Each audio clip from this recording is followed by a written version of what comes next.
My name is Joseph Kim, and this is my term project for the course 5112 at CMU.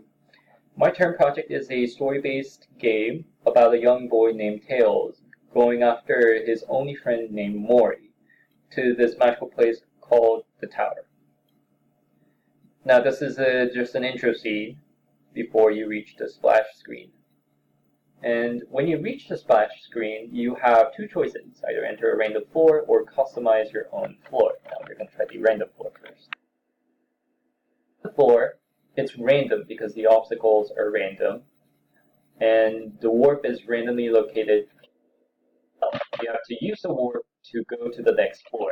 And the warp only works when you kill at least two monsters on the floor, which we have one right here.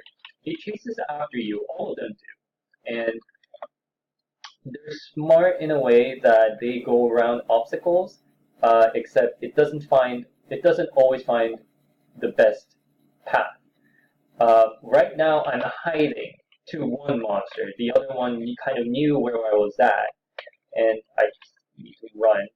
So a way to make the monster not chase you is to make a volatile movement so it doesn't know which direction you're going at, and hiding behind an obstacle so it doesn't recognize you for a short period of time. And when it does that, it gets confused and either stays still in one spot or goes away from you. And that's when you can start moving. But when you start moving, when they're nearby, it's going to recognize you and start chasing after you.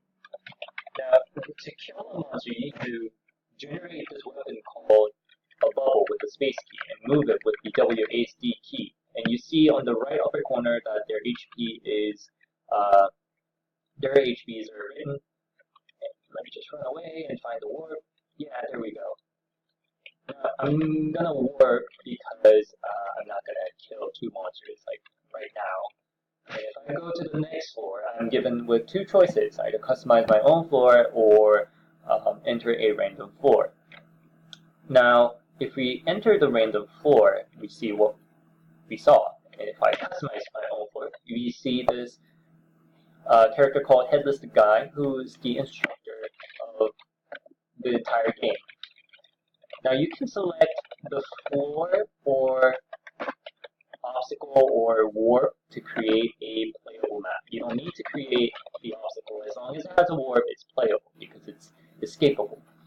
And when you press S to save and press P to load, and if it's a valid map, you're going to spawn in the middle of the map with the monster generated, and you have to reach the warp before they kill you. And once you repeat this for about 5 times, because you have to climb 5 floors eventually, you will reach your friend. And that is it. Thank you for watching this video, and have a good day.